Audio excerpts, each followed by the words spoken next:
Le remplaçant, porté par Joe Star en prof de français, revient ce soir sur TF1 avec 2 épisodes qui alertent sur les dangers des news et des réseaux sociaux. Avec en prime Arnaud Ducret en guest dans la peau d'un ami encombrant du héros. Ce soir sur TF1, Nicolas Valère débute une nouvelle année scolaire au lycée Marie Curie dans 2 nouveaux épisodes de la série Le Remplaçant. L'occasion pour Joe Star de donner la réplique à de nouveaux partenaires de jeu puisqu'Arnaud Ducret et Amel Chabi rejoignent l'aventure. Après un double épisode qui traitait de plein fouet la thématique de l'homophobie en mars dernier, Le Remplaçant revient avec un nouvel opus écrit par Joris Morio et Vinciane Mofry qui s'intéresse cette fois-ci aux dangers des réseaux sociaux. Elsa, Sylvie Fillou, l'une des élèves de Valère, est victime de harcèlement lorsque des photos intimes envoyées à un mystérieux crush cliquent sur les réseaux sociaux. Son harceleur se cache derrière un pseudo mais pourrait bien se révéler plus proche qu'il n'y paraît. Déterminé à éduquer ses élèves au respect de l'intimité, Nicolas Valère va tout faire pour démasquer celui ou celle qui se fait appeler Kylian, alors même que d'autres photos de lycéennes commencent à se répandre sur Internet. Côté vie privée, le prof de français remplaçant doit jongler entre sa relation naissante avec la proviseure incarnée par Barbara Schultz et son rôle de père auprès de Judith, Laure Kenza Azizi.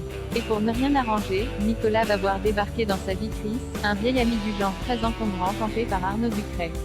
2 épisodes qui corrigent le tir alors que les 2 épisodes précédents affichaient des problèmes de rythme et peinaient à réellement nous embarquer. Malgré un sujet extrêmement important, Le Remplaçant parvient ici à retrouver des couleurs, ainsi que ce qui faisait le sel du pilote diffusé l'année dernière. Les auteurs recentrent en effet le récit sur l'une des lycéens principaux, ici Elsa campée par un ex-comédienne de Demain nous appartient, ce qui permet au groupe composé de Kenza, Erwan, Alexander Ferrario, Hakim, Ilyes Kadri, Celia, Maya Zerouki, et Abou, Merveille Nsombi, de s'unir plus que jamais autour de leur ami victime de harcèlement et de rester soudés dans l'adversité. Au-delà du sujet dont ils s'emparent, les news et les applications de rencontres notamment, et des très bonnes prestations de Joe Star, de Laure Kenza Azizi, de Sylvie Fillou, ou encore d'Amel Chabi en nouvelle proviseur adjoint, ces nouveaux épisodes de la série de TF1 doivent aussi beaucoup à l'arrivée d'Arnaud Ducret.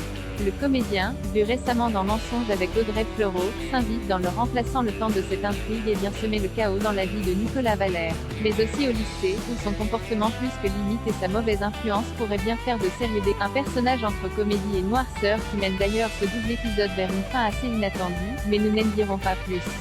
Après un lancement couronné de succès en avril 2021, puisque 6,6 millions de curieux avaient répondu présent devant l'épisode pilote, la série avait connu un net recul il y a quelques semaines avec ses épisodes 3 et 4, regardés par seulement 3,13 millions de téléspectateurs en moyenne, pour une part de marché de 22,6% sur les femmes responsables des achats de moins de 50 ans, FRDA 50. Ces nouvelles aventures de Nicolas Valère permettront-elles au Remplaçant de redresser la barre niveau audience? Retrouvez également l'intégrale de la série avec Joe Star sur la plateforme Salto.